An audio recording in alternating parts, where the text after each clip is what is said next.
So to honor Charlie, for the young Republicans in Stanislaus, you put together a vigil, and you invited the Democrats to join in the spirit that Charlie would have wanted. And they threw it back in your face. But we didn't leave it there. You made a fuss about it. I made a fuss about it. Tell us what's happening to that hateful head of the Democrats there in the county. Well, unfortunately, we had a private invitation of good faith replied to with a press release calling Charlie Kirk a fascist. As a reason for not attending. That was submitted by the chairwoman of the Stanislaus County Democratic Party, Liz Talbot, and Waterford City Council. She's on her way to be being recalled. We also have another Mayor Pro Tem in the neighboring city also make some very despicable statements on Charlie Kirk's dad, and he resigned immediately. So, the Republicans are holding folks accountable for deleting their speech. And Mr. Hilton, we'd like to thank you for bringing attention to this story, bringing attention down in Stanislaus County to efforts we're doing to honor Charlie Kirk, and helping us hold feet to the fire with Democrats. So thank you. Thank you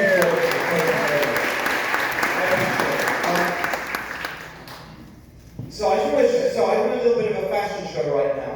It's my colleague Eric who's taking pictures. So Eric, so we got in the truck. I got my great company truck outside. We got in the truck and said, "I'm going to be cold." He said, "Well, this is the most Christmassy shirt I could find, short sleeve shirt, kind of cold outside." I said, "Wait, they didn't tell me there was a dress code. It's supposed to be Christmassy." And he pointed out, "Well, you may not have the dress code, but at least you brought the beard, the Santa-style beard." So I just want to ask you all, as some of you pointed out, I've been going around saying hi. I think over here we have a yes in favor of the beard. So, okay, very good. But I've had a no's as well, including from my own family. My wife hates it, my sons hate it. So let's do a little quick Christmas poll, okay? Who likes the new beard? And who hates it? Yeah, that's a thumbs down, I think. That's a thumbs down in San Diego. It's truly a new thing. This is politics. It's all about voting. I heard the voice of the people loud and clear. My wife will be very happy when I tell her what happened here tonight. But here, how about this? I'm going to give you a Christmas present here tonight. Next year, 2026, we are going to kick out the Democrats who run the state.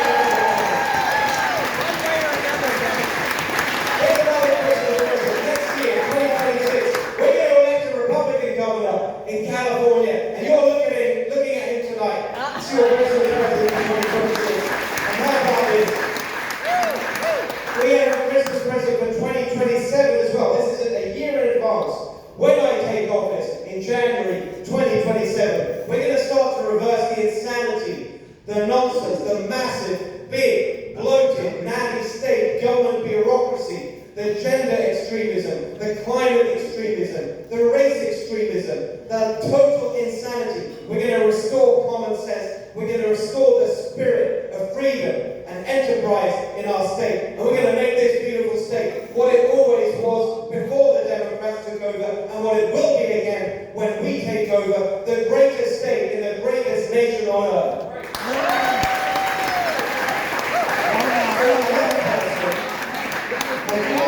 Abigail, I just want to acknowledge someone else who's here. I mean, it's lovely to be back here. Lots of friends here in the audience. It's great to see you all. But Abigail, I thought didn't you do a fantastic job there? Keeping everyone in the line. Very nice work. Very nice work. Thank you so much to all of you for coming out tonight. It's great to see you all. And then one thing I want to say, because of course I'm greatly honoured that you invited me to speak and do the honours for you to hear tonight. But there are so many great people stepping up and fighting for our beautiful state. It's not just about the governor's race. It's not just about me. It's about every single candidate. I'm very, very clear that my job, when I am in the top two for the general election next year as your champion, leading this fight to save our beautiful state, it is my job to work hard for every single Republican running for office in California, because the only way we turn this state around is to elect Republicans at every level of government in every part of the state. And every candidate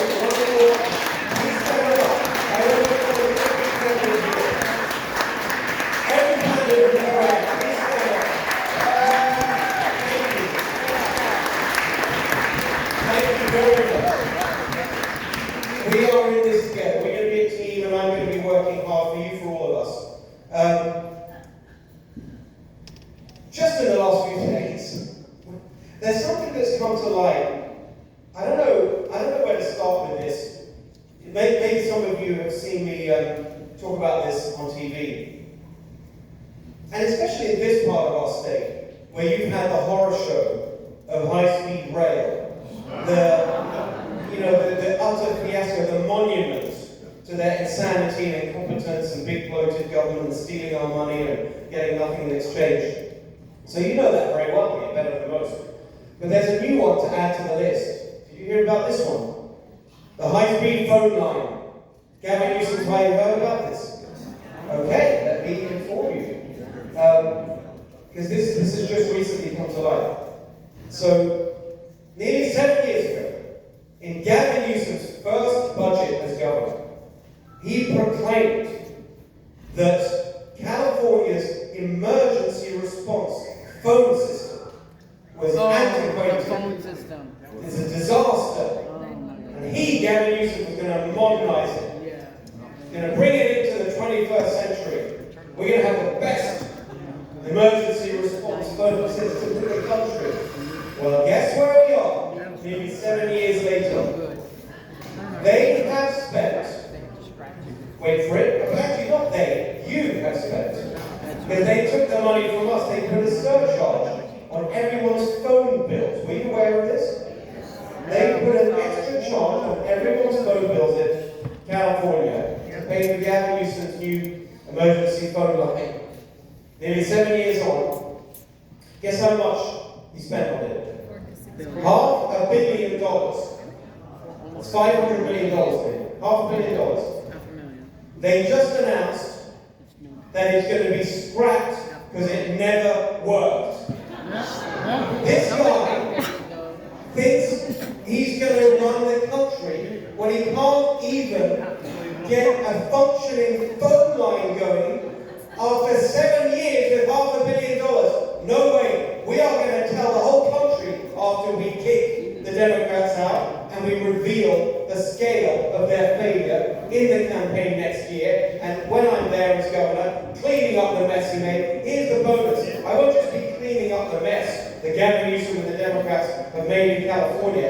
In the process of cleaning up the mess, I will be revealing to the whole country why they must never allow Gavin Newsom to do to America what he's done to California.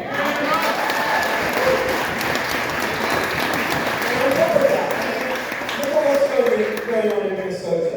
It reminds us of the scale of the disaster right here in California. So Minnesota, $1 billion in fraud. $1 billion? Hold my beer, says Gavin Newsom in California. Here's the fraud we already know about in California. Remember, you're talking, look at Christy Noe revealing last week, half the visas that they looked at in Minnesota fraudulent. What do you think the story is here in California, when we were the first state to have a statewide sanctuary policy, when we have more illegal immigrants here in this state than anywhere else? What do you think it's like here? I wrote to Christy Noe. I said, please come and investigate California. And I'm very happy to say that the senior leadership in the DHS have agreed to that request. We are going to expose the fraud in California, so that when I'm governor, we can root it out and save taxpayer money. That's the other thing I announced last week. Look what happened in Minnesota. For years, brave state workers, civil servants were trying to blow the whistle on what was going on.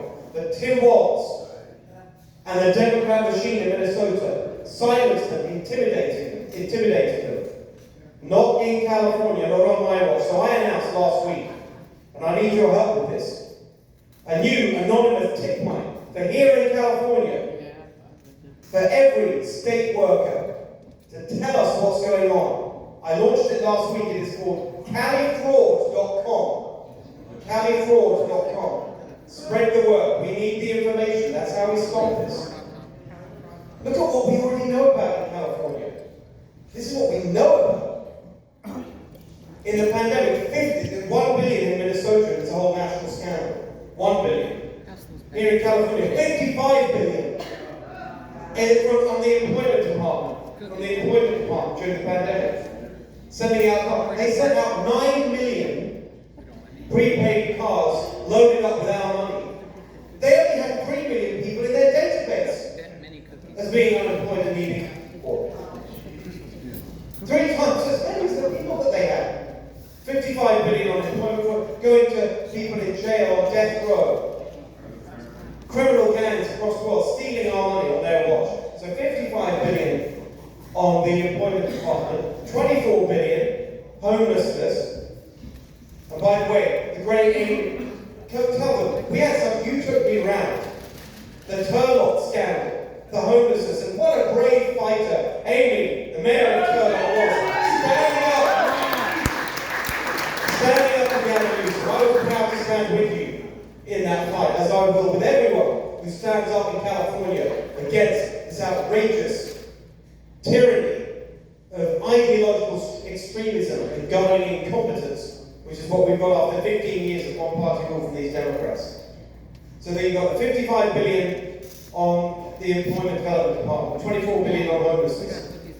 Another 13 billion next year he's spending on free healthcare for illegal immigrants. 13 billion. So I just, even with Tim Wald's level accounting skills, I think we can say that this is just what we know about. This account is already being publicized. That's nearly $100 billion right here in California. The scale of what they've done to our state is off the charts. That's why we're going to win next year. People are sick of this nonsense. I'm sick of it. You're sick of it. A majority of Californians are sick of it. And that is why we're going to kick these people out in 2026. So I just want to... yes. And normally that happens at the end, sir, but you go for it.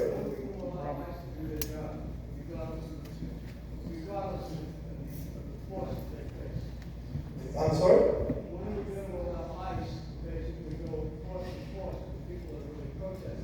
ICE? I love that man. Okay. Yes, so if you wouldn't mind taking this, thank you very much. So, Next week, steak. I'm going to answer that question as someone who stands before you as a legal immigrant. Yes, we still have them in America.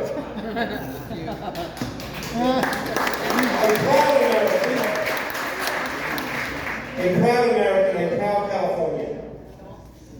It is a disgrace, and the people who feel it most strongly are legal immigrants who came here the right way, who did it the right way, who work hard, who are infuriated by what they see going on. I was just in East Los Angeles last week, a toy drive for kids in a heavily Latino part of East LA, Bell Gardens. Are you talking to the people there, Mexican heritage? They're saying, we are sick of it. We are sick of what we are seeing. You go to the grocery store, and it's illegal immigrants loaded up with EBT cards from the government, free cell phones, their rent paid now in LA. There are people here in California who work incredibly hard, 2, 3, 4 jobs to make ends meet, paying the highest rent in the country, and they're paying rent for, and their taxes are subsidizing free rent for illegal immigrants. No, not when I'm governor. That is going to end. That gravy train is coming to an end. You will have a governor. You will have a governor who works with the administration, who will instruct his own, my own state law enforcement to work with the federal officials enforcing federal immigration law. That's what we're talking about here. And these Democrats who lecture us on the rule of law, democracy, and all this, undermining the rule of law, standing in the way of law enforcement, that is going to end. That is going to end. Tom Homan is a good friend of mine. We're going to work together to get the people out of our country who are here and breaking the law and terrorizing our communities. No longer. We are going to work, and even if, by the way, we still have Democrats in charge of the big cities, standing in the way, trying to uphold the sanctuary state law passed in 2017. Just to be clear, I read that law. Anyone who stands here and says, sorry, our hands are tied, we can't work with federal law enforcement, can't cooperate with ICE, it is simply not true. There is a long list in that 2017 sanctuary state law right here in California that provides for discretion for state and local law enforcement to work with federal law enforcement to uphold the rule of law in California, just as it should be right across America. As your governor, that's exactly what I will do. Yeah. So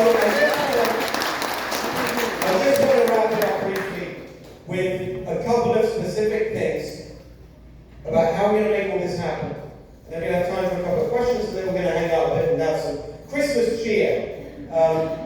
So let me tell you how I see the path to victory. Number one, we got to have a machine that can deliver victory. Number two, we need a message that will deliver victory. Number three, we need a messenger who will make all that happen. The machine. We need to build a machine to turn out the vote next year. That's what next year is all about. Turning out the vote. That's why what you do to support the party here in this county is so incredibly important. Let me give you the numbers very quickly. There is a majority for change in California. Every poll in the last couple of years, 60%, 65%, saying that the state's going in the wrong direction. Now you may say, who's the 35% that thinks it's going in the right direction? You don't have to worry about that. They become a Gavin Newsom's family and the Pelosi's. Maybe a handful of Gettys. Yeah. There's a majority for change. Number two, in a midterm election, typically general turnout is lower. But we can affect that. The turnout is not given. I just want to give you the direct numbers. If you take the average of the last two midterm elections and project how many votes will be cast in California next year, statewide, here's the number. 11.7 million total. To win, I will need just over half of that. Let's not be greedy. 5.9 million. When people tell you there are not enough Republican votes for a Republican to be elected statewide in California, remember that target, 5.9 million. Guess how many votes President Trump got here in California last year without even campaigning here? 6.1 million. Let's put this very simply. If everybody who voted for President Trump in California last year votes for me for governor next year, I will be the next governor of California with 200,000 votes instead. So we've got to get those votes out. I'm not saying that's easy, but it is not impossible. This is something we know how to do. That is why we've got to build that machine. We did it for the presidential election. Charlie did it. That's why when it wasn't just Charlie endorsing me, we talked about how we're going to work together with Turning Point to get those votes out. Chase the Vote, that's the organization we built to do it for the president in Arizona and in Pennsylvania. Look at the fact that we won all 7 swing states last year. That's because we know how to do this now. We're going to do that here in California. And there's another thing that's going to get that turnout up next year. The machine that we built to deliver voter ID in California. Voter ID.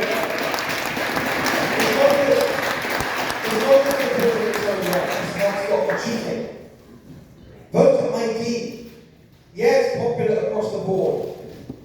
Majority for voter ID right across the board in California. But it's really popular with Republicans. So if we get voter ID on the ballot, it's going to be very good. My friend Carl DeMaio and I, we talk all the time. I've been on the road with him. Getting those signatures, we're up to about 700,000 now, heading higher. We're close to getting voter ID on the ballot. That is going to help every single Republican do better in their races because we're going to boost the Republican turnout. So that's number one. We've got to build the turnout machine. Number two, we need a message that is going to get those voters out. For too long in California, I think Republicans have been told that the only way to win as a Republican is to be some kind of watered down version of a Democrat. Not with me. That's not what is going to get people excited to turn out to vote. So I'm going to tell you very simply, you heard Tom reference it earlier. Here's how we're going to do it. We are going to build in California what President Trump built across the country in these last years. Multiracial, working class coalition to bring that Trump revolution, to bring that new coalition of common sense people who just want a better life, a shot at the California dream. Working class Californians, they're the ones being crushed by these Democrat policies. More than anyone else. People who drive their cars and trucks 2, 3, 4, 5 hours a day, paying the highest gas prices in the country. $5 gas now, heading to $8 gas with these insane policies. Not when I'm governor. We're going to reverse the climate insanity. We're going to have $3 gas in California. That's line one in our message for the next year. Number two, we have the highest electric bill in the country in California, double the national average. Why? Because their insane obsession with windmills and solar power, when we have abundant natural gas right here in California to power our economy and our society. So that's what we're going to do. We're going to open up our natural gas power station. We're going to use California energy to do it. And by doing that, we will cut your bills in half. That's the message that's going to get people out of vote next year. You look at the taxes we pay. We pay the highest taxes in the country. For what? They've doubled the budget in the last 10 years. Is everything twice as good? Twice as bad. We're going to cut that bloated budget so we can cut taxes. Here's the plan. Your first 100 grand, no state income tax. That's the message. And people say sometimes, Steve, how are you going to do that? How are you going to cut the budget? How are you going to find the ways? I know where I'm going to look for the ways. And they say, well, you're going to bring in Doge. Are you going to bring, no, Amy, I'm not going to bring in Doge. I'm going to be Doge. That's my job. I'm going to take a sledgehammer to that bloated, bureaucratic government in Sacramento. Then the fourth one. So close to my heart. I remember the time when I started a business in England back in the day. I didn't have money, my family didn't have money. We were Hungarian immigrants. Both my parents are Hungarian. They fled communism. Grew up working class in England. I got to Oxford University, did okay, started a business, made enough money to buy my first home in London in my 20s. I still remember the feeling of walking across that threshold. I did this. I made this happen. I worked for this. It is a crime that we are stealing that away from the next generation. The kids are saying to themselves, I can't do that in California. I'll never have the chance to own my own home in California. That is a crime that these Democrats have committed. It is the direct result of their policies. The environmental regulations, the labor regulations, all of this nonsense, making this the state with the highest housing costs in the country. That is all going to end. Not when I'm governor. We're going to get rid of all that. All of this insanity saying you can only build, everyone's going to have to live in apartments inside the city centre, no more single family homes, live in apartments with no parking. You've got to use transit. Is that how they live? Is that how Gavin Newsom lives? No. In an apartment? Nancy Pelosi and her well-earned retirement. She's going to be trundling around San Francisco on transit? I don't think so. They don't live like that. It is pure elitism. When I'm governor, we will restore the California dream of a single family home. A home you can afford to buy. That's the message we're going to take to get people out to vote for us next year.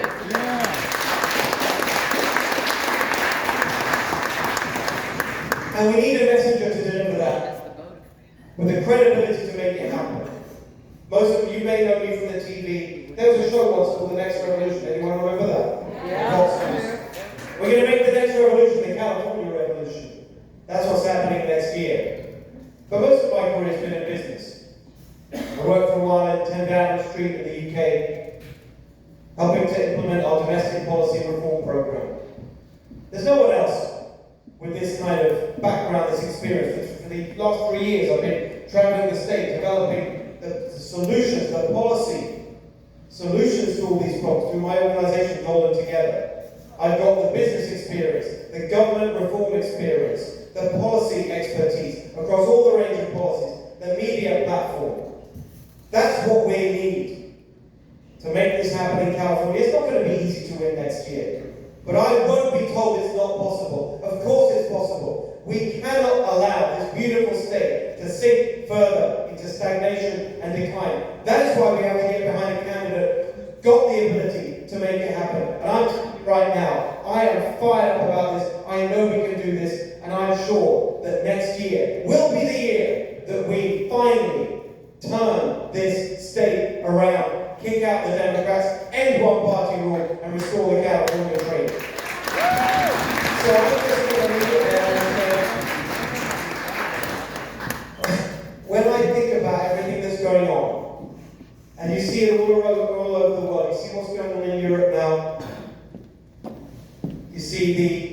disaster of their economy, as you see the silencing of, they just find Elon Musk trying to censor X. It's all China.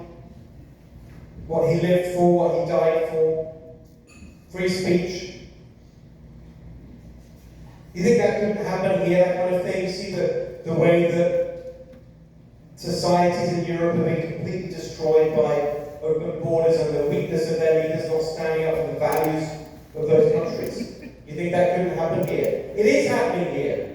And so I'm telling you right now, yes, I'm fighting for working class people in California so they can have a shot at the California dream. I'm fighting for small businesses like I used to be a small business owner. I'm fighting for common sense and sanity and to end the bureaucracy. But perhaps more than anything else, I am fighting to make sure that this state that I love does not turn into the country I left.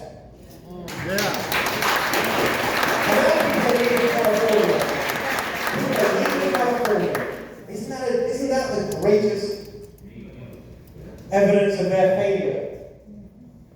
Why would anyone leave this amazing state of ours? We've got everything in this state, except a good government.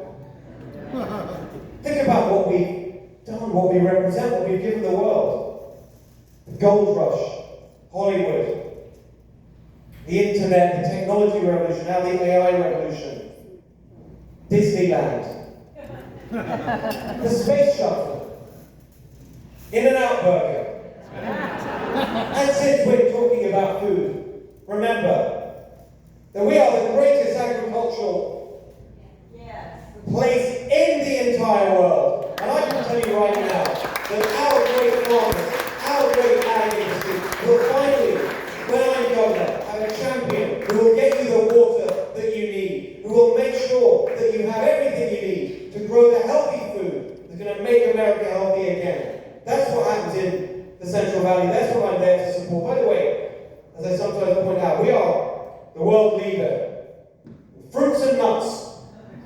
And I'm not just talking about the Democrat candidates. We are an amazing state. Think about everything we have here. The incredible, magnificent mountains of the Sierras, the wonderful beaches of our unmatched coastline. When we moved here from England in 2012, we used to go on RV trips to discover the state. Just in one trip, I could take my sons to see here in California, right here in California, the oldest trees in the world, the biggest trees in the world, the tallest trees in the world. We got everything going on here in California. Think about those pioneers all those years ago, heading west in their wagons, looking for something special. You know, heading away from the East Coast. I don't know, they get to Kansas. No offense. And they look around and say, no, this isn't it. So they keep going. Get to Nevada. No, still isn't it. They keep going. In their wagons. Imagine that. They keep going and they go through the Sierras. Those incredible pioneers. And then they arrive here in California and they say, yes, this is it. This is where we were meant to be. This is what we are looking for. This is the promised land. This is the land of plenty. We are it here in California. When I'm governor, we will be back. And when we make that happen, remember that it's not just for us. Of course it is for us, so we can have a better life, and our kids can have the future that we want for them. Here in California, they don't have to move to another state. And for our friends and our neighbors and our communities, yes, everything we're going to fight for when we win that election, it will be for us, but it's bigger than us, actually, because California is bigger than that. We are not just any other state. We are not just any other state. California means to America what America means to the world. That's why we're going to fight for California. That's why we're going to save California. That's why we're going to make the California dream a reality again for everyone. Make this beautiful state that we love so much, truly golden again. Thank you very much, everybody.